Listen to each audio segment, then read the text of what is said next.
Masjid Jami Alisan yang dirahmati Allah, sejenak mari sama-sama kita manfaatkan waktu kita selesai salat zuhur untuk mengkaji kitab At-Tadhkirah fi Ahwalil Mauta wa Umuril Akhirah, kitab yang berisi tentang hal ehwal kematian dan juga perkara-perkara akhirat karangan Imam Al-Qurtubi. Pada kesempatan siang hari ini kita akan membahas bab talqinul mayyit la ilaha illallah. Bab yang menjelaskan tentang mentalkin, membimbing orang yang akan meninggal dunia untuk mengucapkan kalimat la ilaha illallah. Jemaah sekalian, Rasulullah sallallahu alaihi wasallam bersabda, "Idza ihtadara al-mayyitu falaqqinuhu la ilaha illallah." Ketika ada orang yang akan meninggal dunia, maka talkinlah mereka, bimbinglah mereka untuk mengucapkan kalimat la ilaha illallah. Fa innahu ma min abdin yakhtumullahu biha inda mautihi illa kanat zadahu ilal jannah. Karena apa? Karena tidaklah seseorang yang mengakhiri hidupnya dengan mengucapkan kalimat la ilaha illallah, kalimat itu menjadi bekal dia masuk ke surga. Dalam redaksi yang lain, Rasulullah mengatakan, "Man kana akhiru kalamihi la ilaha illallah, dakhalal jannah." Siapa orang yang akhir hidupnya mengucapkan kalimat la ilaha illallah, maka orang tersebut akan masuk surga. Sahabat Umar ibnul Khattab pun mengatakan, "Wahduru mautakum," hadirilah, datangilah, temanilah orang yang akan meninggal dunia, walakinuhum, dan talkinlah, bimbinglah mereka untuk mengucapkan la ilaha illallah, wadzakiruhum, dan ingatkan mereka. Fa innahum yarawna ma la tarawun, karena sesungguhnya mereka orang yang akan meninggal dunia bisa melihat sesuatu yang kalian tidak lihat. Sebagaimana pernah kita bahas dalam bahasan sebelumnya, orang yang akan meninggal dunia dibuka penglihatannya oleh Allah Subhanahu wa Ta'ala. Yang tadinya tidak terlihat diperlihatkan oleh Allah Subhanahu wa Ta'ala. Sebagaimana yang Allah firmankan dalam surat Qaf, "Fakashafna ghita'aka fabasarukal yawma hadid." Kami singkap penglihatan mereka pada hari itu, dan penglihatan mereka amat sangat tajam. Jadi mereka bisa melihat setan, bisa melihat malaikat, dan juga akan diperlihatkan oleh Allah masa depan mereka di akhirat. Dan ketika orang akan meninggal dunia, setan akan menggodanya. Sebagaimana juga pernah kita bahas di bahasan sebelumnya, setan akan mencoba menggoda orang yang akan meninggal dunia. Karena ini kesempatan terakhir bagi setan untuk menggoda manusia. Di mana setan akan menyamar sebagai ayah, ibu, atau kerabat dari orang yang akan meninggal dunia. Mereka berusaha agar orang itu mati dalam keadaan Yahudi ataupun Nasrani. Karena itu orang yang akan meninggal dunia perlu pendampingan, perlu untuk ditalkin mengucapkan kalimat la ilaha illallah. Siapapun pada kondisi akan meninggal dunia akan menjadi bingung. Ya, siapapun itu, termasuk para ulama, orang biasa akan bingung. Ya, terlebih digambarkan di dalam kitab ini, ketika seseorang melihat malaikat maut, itu sakitnya lebih daripada 1000 sabetan pedang. Jangankan 1000, 1 kali sabetan aja udah sakit.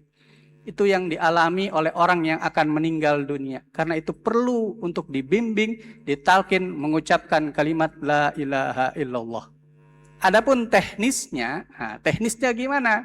Menalkin orang yang akan meninggal dunia, kata para ulama, cukup ketika mereka sudah mengucapkan kalimat la ilaha illallah, cukup sudah. Tidak perlu untuk diulang-diulang. Karena ada kita melihat orang ketika menalkin orang yang akan meninggal dunia, itu seperti dikejar-kejar. Ayo bapak, ucapin lagi. Ayo ibu, ucapin lagi. La ilaha illallah terus. Justru para ulama memakruhkan hal yang demikian. Ya, karena apa? Karena hal yang demikian akan menyulitkan orang yang akan meninggal dunia. Bayangkan saja nafasnya aja udah berat. Ya, nafasnya aja udah berat, disuruh untuk mengulang kalimat itu akan menyulitkan bagi mereka. Karena itu ketika mereka sudah mengucapkan kalimat la ilaha illallah cukup. Kecuali kata Ibnul Mubarak, ketika mereka ada mengucapkan kalimat lain setelah kalimat la ilaha illallah, katakanlah mereka ngomong yang lain gitu kan, boleh bagi kita untuk mengulang kembali menalkin mereka dengan kalimat la ilaha illallah. Selagi mereka tidak mengatakan apapun setelah mengucapkan kalimat la ilaha illallah, cukup sekali saja. Ada kisah menarik yang terjadi berkaitan dengan talqin ini terhadap seorang ulama. Ulama ini bernama Abu Zur'ah, di mana ketika beliau akan meninggal dunia, datanglah para sahabatnya, para ulama juga. Di antaranya yang hadir adalah Abu Hatim, kemudian Muhammad bin Salamah, kemudian Munzir bin Syadhan, dan juga ulama-ulama yang lain. Mereka jenguk Abu Zur'ah. Ya, ketika mereka sudah kumpul di samping Abu Zur'ah yang sudah sakit keras, karena mereka para ulama, mereka pun membacakan hadis tentang talqin.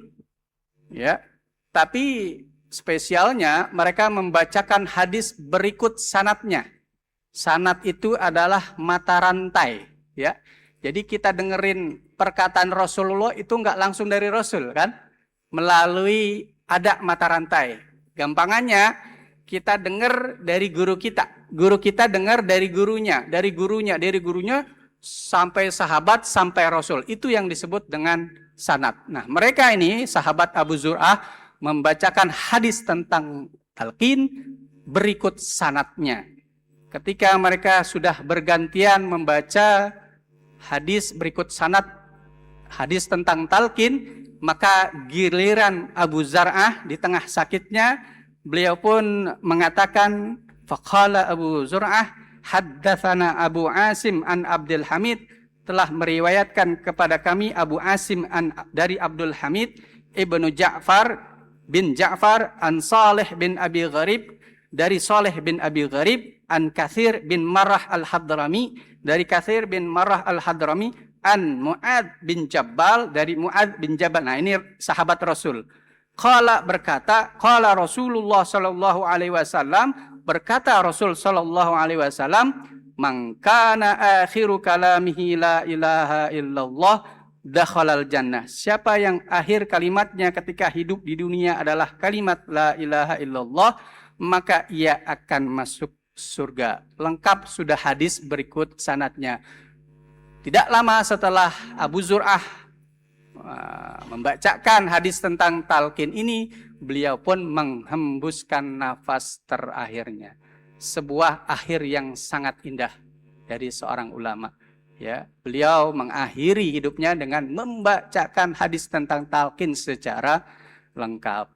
Adapun kisah-kisah lain tentang talqin banyak sekali, di antaranya pernah kita bahas pada pertemuan sebelumnya, di mana ada orang ketika ditalqin, dibimbing untuk mengucapkan kalimat la ilaha illallah, yang terucap bukan kalimat itu, malah kalimat 100, 200. Mungkin bahasa kitanya itu 1 juta, 2 juta, 3 juta.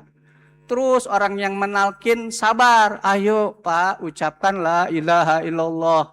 Tapi tetap aja yang keluar angka juta, 2 juta, 3 juta. Sampai akhir hayatnya dia tidak sanggup mengucapkan kalimat la ilaha illallah. Setelah kepergiannya diselidikilah, kenapa nih orang susah banget mengucapkan kalimat la ilaha illallah, malah mengucapkan angka. Ternyata orang ini selama hidupnya disibukkan dengan bisnis dagang jualan. Sampai-sampai dia lupa kewajibannya kepada Allah, dia lupa sholat, dia lupa zakat, dan lupa kewajiban-kewajiban yang lainnya. Yang dipikirkannya adalah untung, cuan. Ya. Tiap hari yang dipikirkan adalah keuntungan-keuntungan, sehingga akhir hayatnya yang terucap adalah angka demi angka, bukan kalimat la ilaha illallah. Ada juga kisah Yunus bin Ubaid ya. Yunus bin Ubaid ini pernah menalkin orang. Jadi ada orang mau meninggal, si Yunus bin Ubaid mencoba menalkinnya ya. Tapi apa tanggapan orang yang akan meninggal dunia? Dia malah melototin si Yunus bin Ubaid, dipelototin. Yunus bin Ubaid sabar untuk coba lagi membimbing orang tersebut mengucapkan kalimat la ilaha illallah, tetap dia melotot. Dan ia yang mau meninggal ini mengatakan udah nggak usah membimbing saya dengan kalimat itu, berat lisan saya untuk mengucapkan kalimat itu. Setelah meninggal diselidiki, ternyata orang ini selama hidupnya suka manipulatif, suka nipu ketika berdagang, barang jelek dibilang bagus, dan juga suka mainin timbangan ketika berdagang. Dan masih banyak lagi kisah-kisah tentang talqin, membimbing orang untuk mengucapkan kalimat la ilaha illallah. Karena itu jamaah sekalian, kita mungkin ketika ada orang tua yang sudah sepuh, atau sebagai cucu kita ngelihat ada kakek nenek kita yang sudah sepuh, maka kita harus menjadi anak atau cucu yang siaga. Ya, kalau istri kita mau ngelahirin, suami siaga. Tapi kalau ada orang tua yang memang sudah tanda-tandanya sudah ada, maka sebagai anak, sebagai cucu, kita pun harus menjadi anak atau cucu yang siaga. Dimana ketika tanda-tanda itu sudah semakin jelas, kita harus dampingi orang tua kita, kakek nenek kita, agar apa? Agar mereka bisa mengakhiri hidupnya dengan kalimat la ilaha illallah. Jamaah sekalian, demikian wallahul muwaffiq ila aqwamit thoriq. Wassalamualaikum warahmatullahi wabarakatuh.